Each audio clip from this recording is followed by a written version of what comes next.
Livingston with Real Living, and today I get to share the birth story of Charlee Rose. So I'm super excited because this is the second episode of the motherhood portion of this vlog, so I hope you guys enjoy it.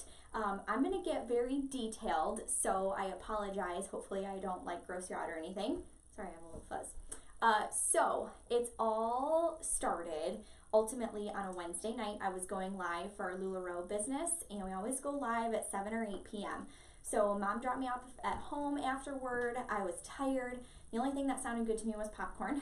So Tyler, my husband, made me a bag of popcorn. I ate that, fell asleep on the couch. By that point, it was 9:30 or 10. He woke me up and said that I should get up and actually go sleep in a normal bed so that my back didn't hurt. So got up, put my pajamas on, went to actual bed, fell asleep for an hour, and I woke up with kind of a stomach ache. So I went to the bathroom, I came back, and I was just going to sleep it off, but I couldn't fall back asleep. And I'll never forget, one of my girlfriends, Megan, told me, because I was so nervous, how am I going to know when I'm in labor? And everyone's like, you'll just know. And I'm like, well, that's not helpful. I don't know what it feels like. So anyway, the best thing she told me was it literally feels like someone is taking your abs and ripping them apart. And so I had that in my head, and I'm like, okay, well, this stomach ache kind of feels like that. So I laid there for a little bit longer, went to the bathroom again, went back to bed, and I was like, no. And so now I'm starting to time things. My husband's asleep. I didn't want to wake him up quite yet because I was like, I don't really know what this feeling is. Waited a little bit longer. Things were, definitely more steady. That pain was steady for about 6 or 7 minutes, every single 6 or 7 minutes. So then I tapped Tyler on the shoulder and I was like, T, I think I'm going into labor. I think this is happening. And this, I should preface, I had a false alarm a week prior, and it was just Braxton Hicks. So he was like, yeah. He was definitely still asleep. And I was like, okay, whatever. So I laid there for an hour. I know. An hour. Shouldn't have done that. And then I was like, this is getting more and more intense. I'm breathless, and this pain is really hurting. But my water hadn't broke yet, and I always thought that was the first thing that happened before the labor started. So finally I shook Tyler. I was like, no, really, I think you should call the doctor and just let him know how I'm feeling, because I don't know, I was weird about it, and I was like, I don't want to call, you have to do the talking. Whatever. He called the doctor. He said that we should come in, and I'm like, I'm gonna shower, okay, because I am super self-conscious. I want to be clean and cleanly down there and all that good stuff. So I'm going to go shower. And Tyler's like, no, we don't have time for you to shower. And I was like, you're not going to tell me what I can and cannot do right now. I was already in that beast mama mode, and I was not nice. So I showered, and then I had a cute little dress on. I wanted to go to the hospital and by this time it was probably 11:50, almost midnight. And also in my head I'm thinking, if I go in now before midnight, that's going to be my night number 1 if I have this baby the next day. You know what I mean? The next day, that's my night number 1. So I wanted to wait until midnight at least. Go to the hospital. On our way, we're trying to get a hold of our parents. Okay? And Tyler was extremely calm throughout this whole thing. We were very prepared. My bag was already in the car. He had a little book in his nightstand that literally told him what to do if I go into labor at night. So he had that book, and he was just super duper calm. And to prove that to you, I want you guys to take a listen to the voicemail he left my mom. So go ahead and take a listen. Hey, Mom, it's T. We are on our way to the hospital. We will be leaving here shortly. We are about 99% sure that it's happening. So hopefully Charlee Rose will be here today. It's about 12:30 in the morning. I'm assuming you're sleeping. But I will try to give you one more call back here in a minute, and just give you a heads up that we're going to head over there. Okay? Love you. Bye. So he leaves this message, okay? My parents are not answering at all because they are dead asleep. It's the middle of the night. Well, Mom told me when she dropped me off from the live sale that night that she was going to sleep with her phone on silent that night because she's in a bunch of these different groups for her other side business, and they drive her crazy with all these notifications super late into the night. So she was like, I'm just turning it on silent for tonight. Big mistake. that's a whole nother story. She still gets, you know, crap for it at this point because neither her nor my dad answered their phone. We had to call my aunt, which isn't really my aunt. She's my mom's best friend, who I call aunt, who lives nearby. She came over, had to wake them up in her pajamas. It's like this crazy story. It's super funny. So anyway, we finally get a hold of Tyler's dad and Tyler's mom, who was in Florida at the time for work. So I didn't want him to call her until I knew for sure that I was actually in labor and that's what was going on with my body, because I didn't want her getting on a plane if it was false. So we waited, checked in. Fun fact, I accidentally told the person that checked us in that I was, how old did I tell him? 23? I told him I was 23 years old. And I'm definitely not 23, I'm 26. So in that moment, I was like getting my ID out of my wallet to check in, and he was like, how old are you? And I told him 23. I was like, oh my gosh, my mind is not in the right state right now, so don't give me any crap, which he still did. Then another woman comes in, and she is way farther along in labor than I am. Like, she can't even walk, she needs a wheelchair, and now we have to wait for her to get checked in because the nurse is going to walk us all down together to the maternity ward. So we do that, we get there, they put me in a gown right away, which I did not know that I could bring my own gown, which I would have loved to do. So note to self, if you haven't had a baby before, maybe you want to bring your own gown that you know is washed and clean. I will be doing that the next time I have a baby for sure. Anyway, get checked in. They have me walk around because I wasn't dilated quite as far as I should have been. I think it was at like 3 centimeters. And I was already at 2, like 2 weeks ago. So they had me walk around. Things started really, really progressing. My pain was intensifying.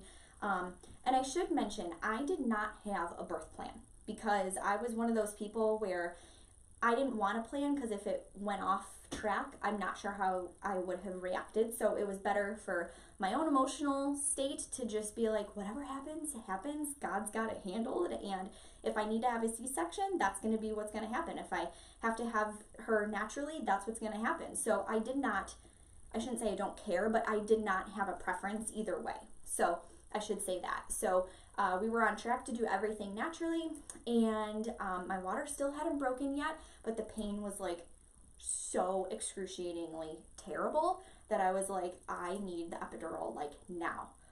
And the thing about that was the lady, remember, that checked in at the same time as I did, she was way farther along. So every time I needed something, like no matter what it was, whether it was ice or the epidural or a bucket because I was puking, that was just, I don't know what that was. It was probably anxiety more than me like puking from the pain, but it happened. And that was a huge fear of mine. I was like, I'm going to be the one that throws up, and like, I hate throwing up. So it was terrible and disgusting, and I just kept saying, I'm sorry, Tyler, I'm sorry. And he was like, why are you apologizing? I'm like, because you're watching me throw up, and it's just gross. So the lady next door, she was like screaming, and that was scaring the crap out of me, because I was like, what am I in for? She's way farther along than I am. What the heck is going to happen to me when I get to that point? So she got the epidural first. She got all the nurses' attention first. My nurses were absolutely fantastic. I have amazing things to say about them. Eventually, it was my turn to get the epidural, and I will say that was the worst part of the entire experience, pain-wise. And it was a split second, and I was super still, and the nurse had me like hang on to Tyler's hands. I did not have a doula because I was like, that's kind of like the husband's job, in my opinion. Like, he's really good at moral support, so I knew that I didn't need anything else.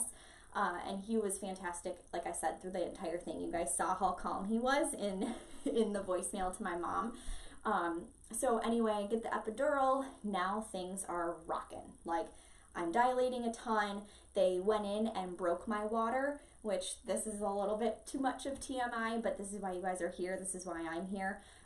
Obviously, I couldn't feel anything from the epidural, and I was able to sleep for a little bit because now it's probably like 2 in the morning. And so I'm taking a nap, Tyler's sleeping, and the nurses come in to check on me, and now I'm kind of awake. Mom and Dad got there. They came in after this little detail, and she was like, whoa, she looks down off the bed. My water had broke, obviously, which they knew, but it like overflowed the bed, and it was dripping like a waterfall off the bed. And Tyler had no idea, and he was standing up, walking around with like, hanging out with me after his nap was over. And I was like, you didn't see the big puddle on the floor? And he was like, no, it's a little dark in here. So literally, like, you could hear it, like, zhuzhing, like, it was disgusting. I'm sorry, I'm going to stop talking about it. But anyway, after that point, when the water broke, again, I think I just rested for a little bit, and then we practiced pushing a tad, and I started pushing around 7:20 in the morning. My parents came in just for a little bit to say hi and let me know that they were here, and they brought me like a little glass Redbird token, which was kind of my like worry stone type thing, a little motivational piece, because I have a huge story of Redbirds, which if you know me, you know the story. Maybe I'll tell it sometime on the vlog. Anyway, so they came in, but then they left because Tyler and I both decided that it was only going to be us in the delivery room. We didn't want to have to choose between family members, and we felt like it was a very intimate, private moment that we just wanted to share, the two of us and with our new little baby. So I started pushing around 7:20, and Charlie was here by 8:13, which is my birth date, which is super special. She could have come at 8:12 or 8:14, but 8:13 on the dot, natural birth, and she arrived. She was healthy. She cried a little bit, and I sobbed. Like, the minute they pulled her out and they laid her on my chest, you know, they were wiping her off, I was just like, happy tears, of course, but it was like, you cannot even describe into words what it feels like to hold this little human that you have been baking inside you for 9 to 10 months. Like, it was incredible. And so after she arrived, I'm like getting emotional talking about it, but we just like held her and loved on her, and Tyler got to hold her, which I also have a little video clip of. I'm not sure if I'm gonna be able to share it, but hopefully eventually I could share it with you someday. But it's so cute, and it was just absolutely amazing. We took a good solid 4 hours. I felt awful for making our family and friends wait that long to come in and see us, but we wanted to try the breastfeeding thing. That didn't end up working for us, but we just wanted a good chunk of time to get to know her and get used to her for a little bit before the rush of all of our family came in, which was incredible. So ultimately, we were only in the hospital. We went home on Saturday, so we were there from early Thursday morning through Saturday, so it was perfect. And then we went home and got adjusted. We had visitors every single day for about a month. And I'll probably go into detail in some other video on the vlog as to kind of like complications that happened to me afterward. I don't want to make this video too long because it's not part of the birth story, but ultimately it was just an incredible experience. We feel very blessed and lucky to have been able to experience our story the way that we did. We know that it's rare and not, you know, feasible for a lot of families, and so we do not take a moment of that time for granted. And Tyler was my rock through the whole thing. He was absolutely fantastic. He really did truly blow me away by his moral support.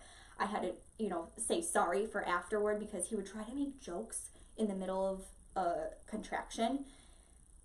They're not funny when you're in that much pain. And normally I would laugh my butt off at it, but I literally think, like, if looks could kill, he would be dead. Because I was just like, I just want you to shut up right now. Like, technically you did that to me, so don't have an opinion about anything. Like, just be quiet. It was the whole mentality in that moment. But after I got that epidural and I was in the correct state of mind, his jokes were funny, everything was fine, and Charlie was here safe and sound. So we did already have her name picked out, so we weren't like trying to decide on what name we should give her. We just kind of knew what it was going to be beforehand, and it fit perfectly. So that's her birth story. I hope you guys enjoyed it. Thank you for watching. Please subscribe to my channel and share it with anybody that you think would benefit from either motherhood portion, the marriage portion, or the entrepreneurship section that I also offer in the vlog. So thank you so much. I really appreciate you guys tuning in with me, I should say. And I hope you guys have a great day. Bye.